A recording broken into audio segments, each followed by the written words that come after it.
Assalamu alaikum. Today we discuss about biology and service of mankind.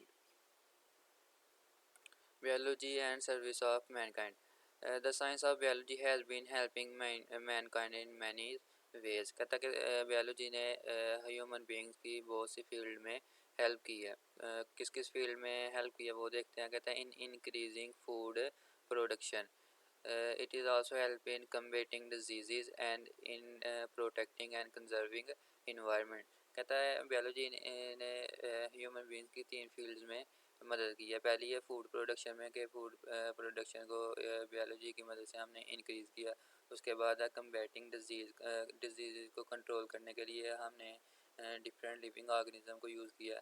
और next है in protecting and conserving environment के हमने environment को क्या करना है, प्रोटेक्ट करना और कंजर्व करना है. Biological advance in the field of food and health has resulted in high standard of living. कहता है आज हमारा लाइफ स्टैंडर्ड क्या हो गया, इंक्रीज़ हो गया. वो किस वजह से इंक्रीज़ हुआ है, ड्यू टू बियोलॉजी. अब हम इन तीनों को इनकी एक्सप्लेनेशन देखते हैं कि ये बियोलॉजी ने हमारी कैसे मदद की है. इससे पहले हम कुछ टर्म्स है वो देख लेते हैं. सबसे पहले टर्म है सेलेक्टिव ब्रीडिंग. कहते हैं selective breeding also known as artificial selection is a process used by human to develop new organism with desirable characteristics. कहते हैं सेलेक्टिव ब्रीड को कौन यूज़ करता है, ह्यूमन बीइंग यूज़ करते हैं. किस मकसद के लिए, ताकि डिज़ायरेबल कैरेक्टरिस्टिक जो हमारे लिए फ़ायदेमंद कैरेक्टरिस्टिक्स है, ऐसे ऑर्गेनिज्म जिनके पास एक अच्छी कैरेक्टरिस्टिक्स है, उनको हम क्या कहते हैं, उनकी आर्टिफिशियल सिलेक्शन करवा के उनको ब्रीड करवाया जाता है. Breeders select two parents that have beneficial phenotype traits to reproduce, yielding offspring with those desired traits.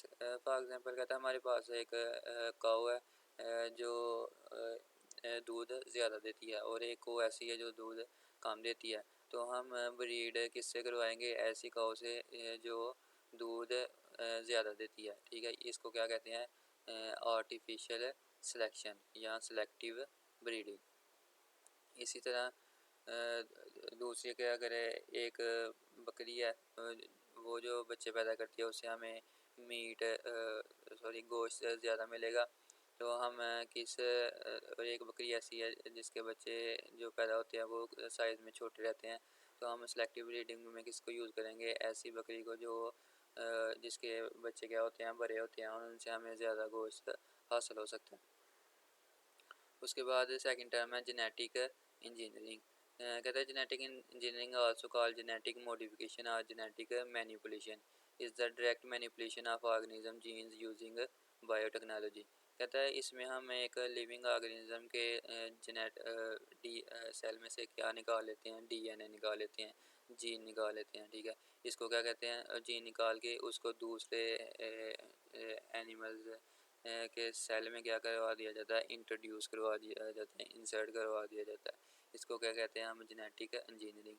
ठीक है, ऐसा एनिमल्स जो ज़्यादा मिल्क और क्या दे रहा है हमें, मीट दे रहा है, तो उसके सेल से हम क्या निकालेंगे, उसका डीएनए निकालेंगे, जीएनए निकालेंगे और उसको किसके दूसरे एनिमल्स के सेल में क्या करवा देंगे, इंसर्ट करवा देंगे. इस तरह जिस सेल में हमने इंसर्ट करवाया उसकी क्या हो गई है, जीन मॉडिफिकेशन. ठीक है, क्या हो गया, जीन मॉडिफिकेशन के हमने उसका जीन क्या कर दिया, चेंज कर दिया. तो इसको हम किसकी मदद से है, ये सब प्रोसेस किसकी मदद से होता है, with the help of genetic engineering. Then third term है प्लांट टिश्यू कल्चर.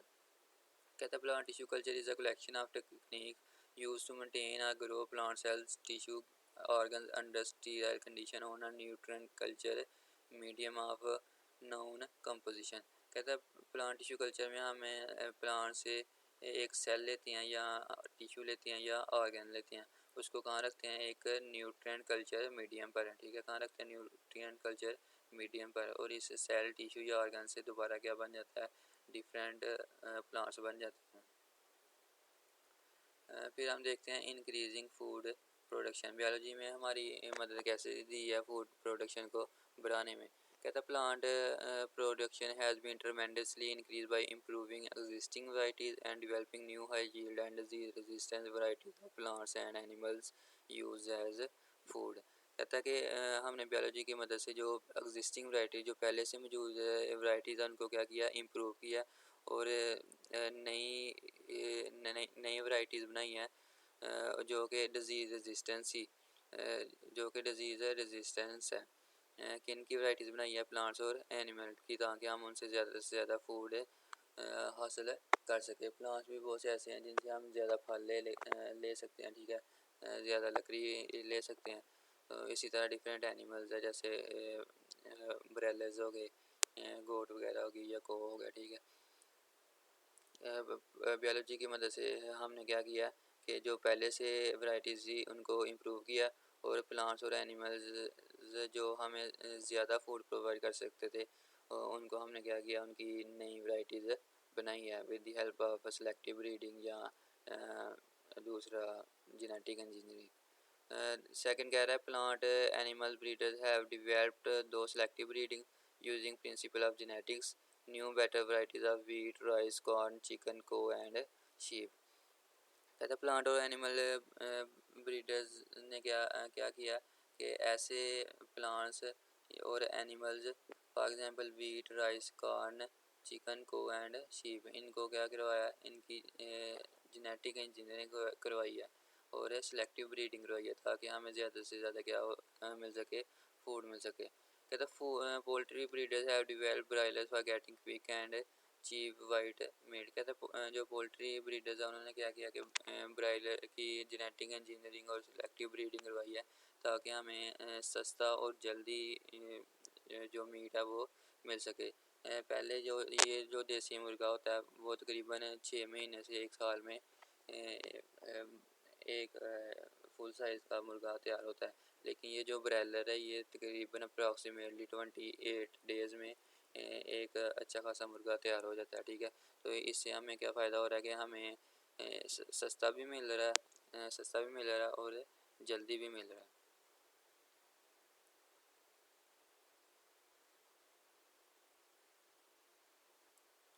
Then कहता है genes for disease resistance and other desirable characters are introduced into plants using technique of genetic engineering। कहता है ऐसे जीन जो disease resistance है, ठीक है, और डिज़ायरेबल करेक्टरिस्टिक्स हैं, ऐसे के जीन जो जिनके पास एक मखसूस करेक्टरिस्टिक्स हैं और उनको डिजीज़ रेजिस्टेंस से मुराद है कि उनको डिजीज़ नहीं लगती, ठीक है। उन जीन को हमने किस में इंट्रोड्यूस करवाया, प्लांट्स में। किसकी मदद से इंट्रोड्यूस करवाया, with the help of technique of genetic engineering. मतलब कि एक जो डिज़ायरेबल हमारा प्लांट्स है उसमें से हम सेल निकालेंगे, जीन निकालेंगे और उसको दूसरे प्लांट्स या एनिमल्स में क्या करवा देंगे, इंट्रोड्यूस करवा देंगे। इसे कहते हैं जेनेटिक इंजीनियरिंग। कहते हैं such transgenic plants can be propagated by cloning identical copies of organism by asexual reproduction using special technique such as tissue culture technique है। तो ये हम क्यों करते हैं, ताकि एक ही तरह के जो ट्रांसजेनिक प्लांट्स हैं उनकी क्या करवाई जा सके, क्लोनिंग। ट्रांसजेनिक प्लांट्स क्या होता है, कहता है ऐसे प्लांट है जिनका डीएनए को क्या कर दिया गया, चेंज कर दिया गया। Plants having foreign DNA incorporated into their cell. कहते हैं ऐसे प्लांट्स है जिनका अपना डीएनए निकाल दिया गया और डिज़ायरेबल डीएनए क्या कर दिया गया, इनकॉर्पोरेटेड उनमें शामिल कर दिया गया। ऐसे प्लांट्स को किसका नाम देते हैं हम, ट्रांसजेनिक प्लांट्स। उसके बाद क्लोनिंग है, कहता है production of genetically identical copies of organism by asexual reproduction. Asexual reproduction से हमने एक ही तरह की बहुत सारी कापीज़ तैयार करनी है, ठीक है। वो एनिमल्स भी हो सकता है और प्लांट्स भी हो सकते हैं। With the help of tissue culture technique. कहता है ये एक्सप्लेन किया हुआ, ये हमारे पास एक डिज़ायरेबल कैरेक्टरिस्टिक्स है, हमें ये इस पौधे से ज़्यादा से ज़्यादा फल मिल सकता है, ठीक है। फिर हम क्या करेंगे, इससे एक सेल निकालेंगे, ठीक है। क्या करेंगे, आइसोलेट सेल इस पौधे में से एक सेल निकालेंगे, उसको न्यूट्रिएंट कंटेनिंग डिश पे रखेंगे, ठीक है। इस पेट्री डिश में क्या है, न्यूट्रिएंट्स हैं, यहाँ पर इसको ग्रो करवाएंगे। ये सेल किस में कन्वर्ट होगा, एक स्मॉल प्लांट में कन्वर्ट होगा। फिर हमें इस प्लांट को ये एक सेल से बहुत ज़्यादा क्या हो रहे, प्रोड्यूस हो रहे हैं, प्लांट्स प्रोड्यूस हो रहे हैं। फिर जब ये छोटे छोटे प्लांट्स बन जाएंगे, इधर हम इसको न्यूट्रिएंट कंटेनिंग पेट्री डिश से उठाएंगे और ज़मीन में ग्रो करवा देंगे। तो इस तरह हमने एक सेल से बहुत ज़्यादा क्या बना लिए, सेल बना लिए। और इन सब प्लांट्स का जेनेटिक मटेरियल मेकअप क्या होगा, सेम होगा, क्योंकि ये सब एक ही सेल से बन रहे हैं और सिर्फ सिंगल पेरेंट इन्वॉल्व है, इसलिए इनका जेनेटिक मेकअप सबका किसकी तरह होगा, इस सेल की तरह का होगा। आगे सेकंड, बायोलॉजी ने हमारी मदद की है इन कम्बैटिंग डिजीज़ को कंट्रोल करने में भी बायोलॉजी ने हमारी मदद की है। कैसे मदद की है ये देखते हैं। कहता है बाई यूजिंग बायोलॉजी, उसको डिजीज़ को दो तरह से कंट्रोल किया जा सकता है। एक तो बाई यूजिंग केमिकल्स और दूसरा है बायोलॉजिकल कंट्रोल। लिविंग ऑर्गेनिज्म की मदद से भी उसको लिविंग ऑर्गेनिज्म को डिजीज़ को क्या किया जा सकता है, कंट्रोल किया जा सकता है। पहले देखते हैं by using chemicals. Plant pathogenic fungi and insect pests of crops which weaken the plants and reduce the yield had traditionally been controlled by the using of chemicals, fungicides and insecticides। कहता है आमतौर पर जो plants की disease होती है fungi की वजह से और पेस्ट की वजह से, उनको किससे कंट्रोल किया जाता है, फंगीसाइड से। फंगीसाइड्स बोलते हैं ऐसी मेडिसन जो इसको किल करती हैं फंजाई को, ठीक है। और इंसेक्टिसाइड ऐसी केमिकल्स जो किसको किल करते हैं, इंसेक्ट को या पेस्ट को, ठीक है। यू कहता है इसका हमें नुकसान, केमिकल यूज़ करने का हमें नुकसान होता है। क्या नुकसान होता है? Use of this chemical poses toxicity problem for human beings. कहता है केमिकल यूज़ करने की वजह से हमारा एनवायरनमेंट पोल्यूटेड हो रहा है, डिफरेंट टॉक्सिसिटी पैदा हो रही है।